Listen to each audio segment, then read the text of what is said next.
Et sa maman, suivie par la famille du grand Antoine ainsi que celle de Louise. Tous ces gens, transis de froid, étaient bloqués par la tempête. Il leur était impossible d'aller plus loin que le château du Schlossberg. Le vieil homme alla vite chercher des couvertures et installa tout ce petit monde bien au chaud près de la cheminée. Mais c'est tout confus qu'il se tourna vers eux. Oh, je suis vraiment désolé. Je pensais que t'étais tout seul. Je n'ai pas grand-chose à vous offrir pour le dîner. Il me reste bien un peu de soupe aux lentilles. De la soupe aux lentilles, j'adore ça, moi. Ne vous inquiétez pas, les enfants, ce n'est pas un problème. Nous avons encore du pain d'épices et des frites. Nous viendrons chez ma soeur. Nous aussi, nous avons de quoi manger. Chacun avait emporté un plat ou un dessert qu'il comptait partager avec ses hôtes pour le réveillon de Noël. Et c'est ainsi que la table du vieil homme se transforma bien vite en une grande table de fête. Il y avait là des quiches, des pâtés en croûte, du canard rôti, des spätzle, des spritz, des mirabelles au schnapps et bien d'autres choses encore. Exactement ce qu'il fallait pour oublier les déboires de chacun et réveillonner comme il se doit. Puis, par la magie de Noël, les enfants entonnèrent des chants que tout le monde reprit en chœur. Et le vieil homme qui connaissait bien les histoires leur raconta celle de la dame orange du Schlossberg, que tout le monde écouta attentivement. Mais malgré cette belle ambiance, le vieil homme remarqua que le petit Jean avait le regard un peu triste. Il s'approcha de lui. Mais qu'est-ce qui te rend si triste, mon petit Jean? C'est de ne pas avoir pu voir tes cousins pour le réveillon? La tempête se sera calmée d'ici demain, et tu pourras alors les voir. Ce n'est pas ça, monsieur. C'est le Père Noël. Il ne sait pas que nous sommes ici. Et la tempête, est-ce qu'il pourra traverser avec son traîneau? Le Père Noël? Oh, mais tu penses bien que rien ne lui échappe. Il sait parfaitement que les enfants étaient sages, et surtout où les trouver. Pour ce qui est de la tempête, ne t'inquiète pas. Si le Père Noël est capable de faire le tour de la Terre en une nuit, ce n'est pas une petite tempête de rien du tout qui va l'empêcher de livrer ses cadeaux. Vous en êtes bien sûr? Aussi sûr qu'à un fond d'eux, mon petit. L'âme triste de Jean s'effaça pour laisser place à un large sourire qui ne le quitta plus. À la fin de cette belle soirée improvisée, les invités heureux mais fatigués s'installèrent confortablement près de la cheminée et ils s'endormirent très vite. Seul le vieil homme veilla toute la nuit pour nourrir le feu. A-t-il vu le Père Noël? Ça, nous l'ignorons. Mais ce que l'on sait, c'est que le lendemain, de nombreux cadeaux recouvraient la grande table. Et parmi eux, il y avait bien le petit cheval de bois qu'avait demandé le petit Jean au Père Noël. Ce conte vous est offert par la ville de Forbach. Le Père Noël a disparu. Martin et le temps de l'effet débarquent de l'atelier en panique. Le Père Noël! Tous les lutins arrêtent aussitôt leur travail et tous les regards se dirigent vers lui. Il m'a dit, je n'en peux plus, je suis fatigué, je veux prendre ma retraite. Je m'arrête sous les cocotiers, dis adieu à tout le monde de ma part. Puis, il a pris la motoneige et s'en est allé sans se retourner. S'exclamèrent en chœur les autres lutins. Que va-t-on faire? Demanda Framboise. Il faut qu'on continue à fabriquer les jouets et qu'on les distribue. J'y ai pensé, je sais conduire le traîneau et je pourrai donc prendre sa place. Il suffira que les enfants écrivent leurs lettres au roi des lutins maintenant. Enfin, si ça vous va que je devienne votre roi, bien sûr. Aïe, aïe, aïe, aïe, aïe, aïe. Déjà malheureux par la terrible nouvelle qu'il venait d'apprendre, les lutins baissent la tête et retournent au travail sans trop poser de questions. Tous? La Framboise, qui est toute triste, elle trouve cela bien étrange et décide de partir à la recherche du Père Noël pour le convaincre de rester. Elle se dirige vers la forêt en suivant les traces laissées par Martin le lutin. Soudain, une trace s'arrête et Framboise découvre la motoneige cachée sous des branchages. Mais ça alors, le Père Noël n'est pas censé passer avec la motoneige. C'est donc Martin le lutin qui l'a caché. Il y a quelque chose de vraiment pas clair. Framboise met le moteur en route et suit les traces de la motoneige. Ces traces l'emmènent direct vers la cabane où le Père Noël vient de s'isoler pour réfléchir à la fabrication de nouveaux jouets. Le cœur de Framboise s'emballe. Peut-être qu'il n'est pas trop tard et que le Père Noël n'est pas encore parti. La porte est fermée Elle fait le tour de la maisonnette et regarde par la fenêtre. Horreur! Hurle-t-elle en apercevant le Père Noël ligoté et bâillonné. Heureusement, Framboise fait du karaté. Et d'un mawashi guéri, bien senti, elle défonce la porte et va libérer le Père Noël. Père Noël, que s'est-il passé? C'est Martin le lutin. Il m'a dit que j'étais trop vieux et que je devais prendre ma retraite. Et puis, il m'a assommé. Nous n'allons pas le laisser faire. Sur ma motoneige. Framboise et le Père Noël foncent à toute allure au travers des bois. Lorsqu'ils arrivent en claquant la grande porte de l'atelier, tous les lutins se retournent stupéfaits. Père Noël, Martin le lutin, qui s'était déjà fait installer un trône, en profite pour filer à l'anglaise. Mais dans la précipitation, il tombe et glisse par terre jusqu'au pied du Père Noël. Étalé sur le sol, il commence à pleurer et se confond en excuses. Alors que tous les lutins en colère veulent attraper Martin, le Père Noël dit stop les lutins et le cordonnier. Il était une fois, en Moselle, au temps où les souhaits se réalisaient encore, un cordonnier très pauvre. Un soir de décembre, il ne lui restait plus qu'un seul morceau de cuir. Il décida de découper la forme d'une paire de souliers dans ce dernier morceau et se dit Ah. Bon, maintenant ça suffit. Je vais aller me coucher et je finirai cette paire de souliers demain. le lendemain matin, quelle ne fut pas sa surprise lorsqu'il découvre la paire de souliers complètement terminée, posée sur son établi. Ça alors, il regarde dessus, dessous, dedans, le travail était parfait, rien ne manquait. En sifflotant vivant, il lui place la vitrine. Peu après, un client entre dans la boutique. Il lui sait les chaussures qui lui vont parfaitement. Et ravi, il les achète à bon prix. Avec cet argent, le cordonnier peut acheter 2 morceaux de cuir pour faire 2 paires de souliers. Le soir, il découpe la forme des chaussures dans le cuir et comme il ne voit plus assez clair, il va se coucher. Le lendemain matin, le cordonnier trouve sur son établi 2 paires de souliers. Le travail est parfait et les chaussures sont vendues le jour même. Alors, le cordonnier a assez d'argent pour acheter du cuir pour confectionner 4 paires de souliers. Et cela continue ainsi plusieurs nuits.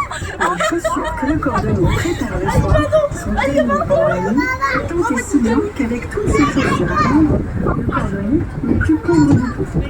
Peu de temps avant Noël, le cordonnier prépare son travail comme d'habitude. Puis il dit à sa femme, Ce soir, nous allons nous cacher pour voir qui nous aide si bien toutes les nuits. aussitôt dit, aussitôt fait. Tous les deux se cachent sous l'escalier de l'atelier. Mélissa a la grosse horloge, le clair de lune éclaire l'établi, et lorsque le 12e coup retentit, 2 millions de petits lutins tout nus sautent sur l'établi. Ils se saisissent des morceaux de cuir préparés par le cordonnier et les creusent, ils firent les frais de leurs petits doigts attachés. Ils travaillent si vite que toutes les chaussures sont terminées en moins de temps qu'il ne le faut pour les voir. Puis, ils disparaissent tout aussi rapidement. La femme dit, tu as vu, ils sont tout nus. Ils doivent t'avoir pas. Eh bien, tu sais ce qu'on va faire pour les remercier de nous aider? Moi, je vais leur faire des petits vêtements et toi, tu vas leur faire des petites chaussures en cadeau de Noël. Ah oui, ça, je le ferai avec plaisir. Répond le cordonnier. Et le soir de Noël, le cordonnier et sa femme posent sur l'établi 2 petites culottes, 2 petits pantalons, 2 petites vestes, 2 petits bonnets et 2 paires de petites chaussures. Et de nouveau, ils se cachent sous l'escalier de l'atelier. Mélissa a la grosse horloge, et le clair de lune éclaire l'établi, et le 2e coup de minuit, et les 2 petits lutins arrivent pour se mettre au travail. Mais à la place du cuir, ils voient les jolis vêtements. Ils sautent de joie, s'habillent en un clin d'œil, dansent, font des galipettes, sautent partout comme des petits fous, et disparaissent tout en chantant. On ne les a jamais revus. Mais le cordonnier et sa femme, eux, en parlent encore. Le jour est venu. Le coq a chanté et mon histoire est terminée. Ce conte nous est offert par la ville de Forbach. Un bonhomme de neige était là. Au début du mois de décembre, les enfants qui fréquentaient la médiathèque décidèrent de fabriquer tous ensemble un bonhomme de neige. Il était beau avec son chapeau noir, son écharpe rouge, sa carotte à casiner et son balai. Il était installé fièrement sur la plage Aristide Briand, tout près de l'entrée de la médiathèque. Les nuits étaient froides, au grand plaisir du bonhomme de neige. Hélas, en journée, les rayons du soleil, doux et chaud, enfondaient un petit peu plus chaque jour. Il s'inquiétait. Il avait peur de fondre et de perdre ses amis. Les enfants essayaient de l'aider en rafistolant, mais il continuait de fondre. Le bonhomme de neige craignait d'avoir complètement disparu d'ici à la fin des vacances de Noël. Par une crise d'hiver, un lutin vint à la rencontre de notre ami le bonhomme de neige. Il le réconforta et lui promit de l'aider. De retour au pôle Nord, le lutin en parlerait au Père Noël. Il trouverait bien une solution. Au commencement de la nouvelle année, les enfants découvrirent avec tristesse le bonhomme de neige avait fondu. Il ne laissait plus qu'une flaque d'eau. Mais où était passé son chapeau noir, son écharpe rouge, sa carotte à casiner et son balai? Les bibliothécaires n'avaient pourtant ni récupéré les affaires, ni rien vu d'étrange. L'hiver suivant, lorsque les premiers flocons tombèrent du ciel, les enfants furent si heureux, juste devant la bibliothèque, comme l'année précédente, ils le retrouvèrent le bonhomme de neige. C'était bien heureux, avec son chapeau noir, son écharpe rouge, sa carotte à casiner et son balai.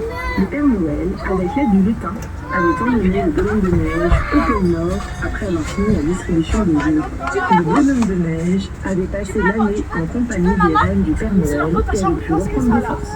Le Père Noël, voulant faire plaisir aux enfants de Forbach, avait ramené le bonhomme de neige au même endroit que l'an passé. Et cela continua pendant des années. Chaque hiver, devant la médiathèque Roger Bichat-Berger, des générations de Forbachois retrouvèrent, un peu avant Noël, leur ami bonhomme de neige, son chapeau noir, son écharpe rouge, sa carotte à la casiner et son balai. Ce conte vous est offert par la ville de Forbach.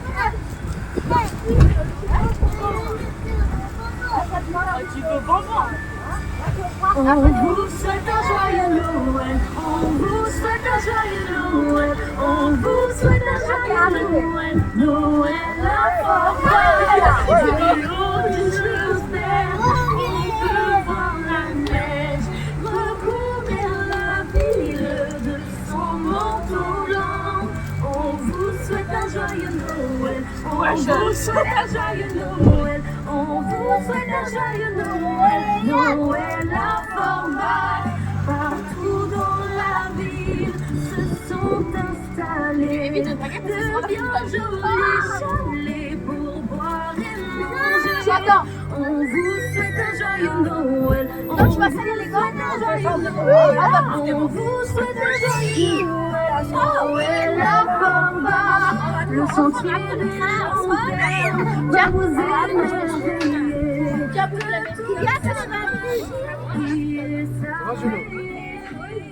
On vous souhaite un joyeux Noël, on vous souhaite un joyeux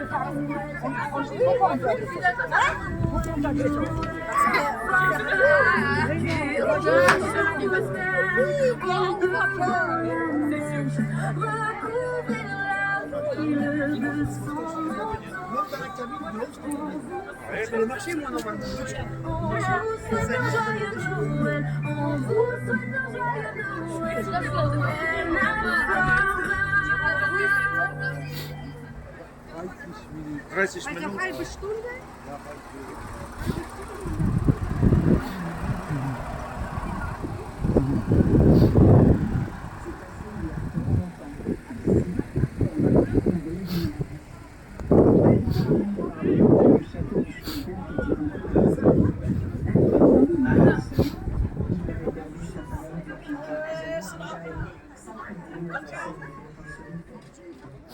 Pour occuper son temps et ne pas se laisser gagner par la tristesse, il a pour habitude de monter dans la plus haute tour du château.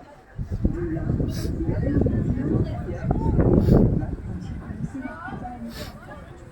Alors c'est le moment où le cœur a poussé, qui les voyait se mettre devant en vue. Là, il avait un 13 Pro Max de base.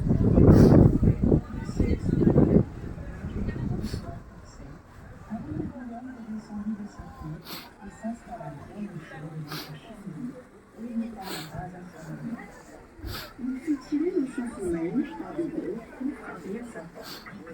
Qu'est-ce que c'est? Qui peut bien frapper à ma porte? Je n'attends personne. Lorsqu'il a levé, une grosse rafale de neige s'engouffra dans le château, suivie par la famille des petits gens, morts tout à l'heure. Nous venions de rendre chez mon frère Noël, et avec cette tempête de neige, tout le monde est parti. Pourriez-vous nous faire une pour la nuit, s'il vous plaît?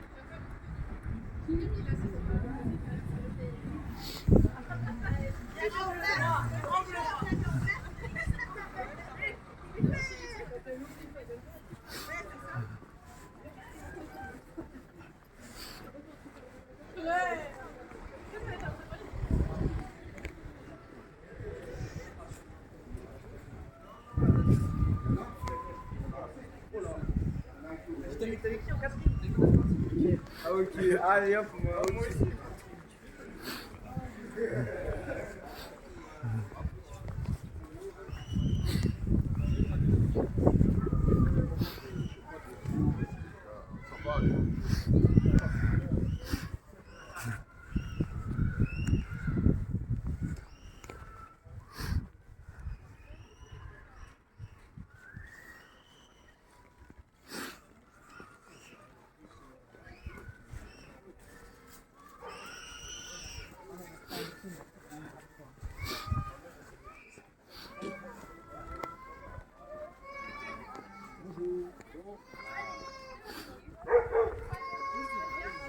Chien qui aboie, il y a tout le monde qui se réveille.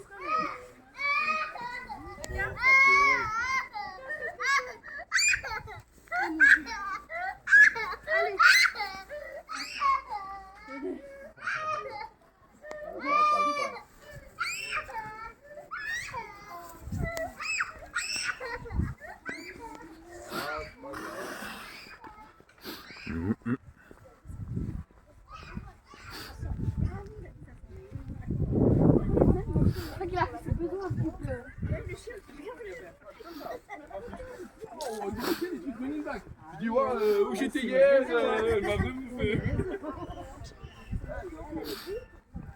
Elle a mis son portable.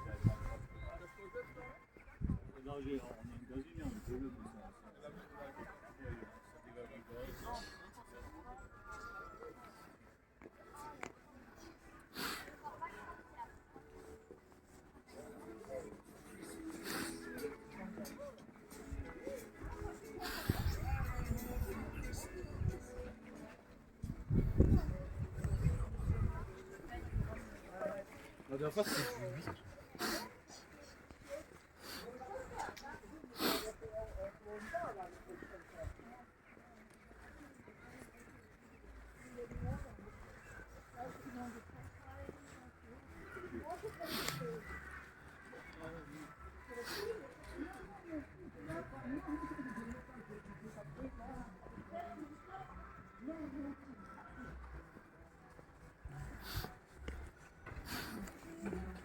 Ah, ils sont mignons les deux Francois là.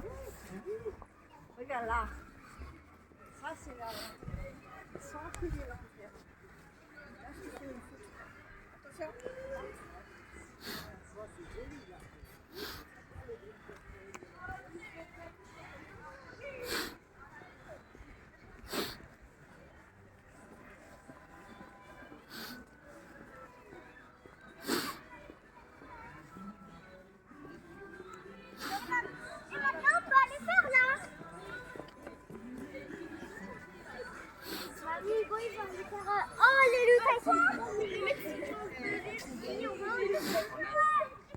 Voilà, faut essayer. Moi, j'ai pas j'en ai beaucoup. Moi, je ne savais pas non plus. C'est quelqu'un des Alpes qui m'a dit ça et j'ai essayé. Et quand je l'ai fait, je suis et tous les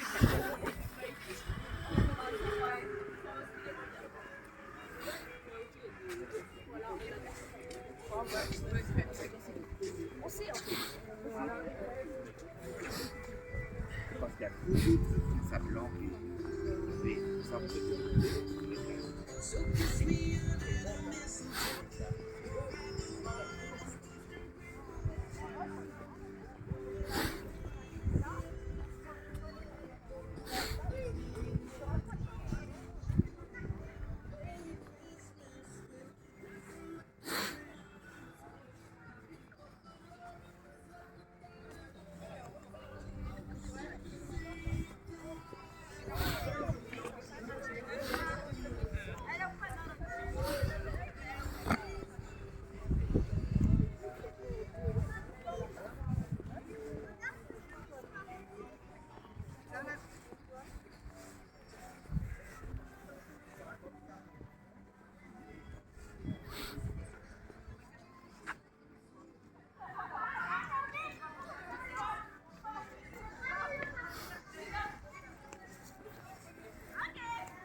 l'école, tu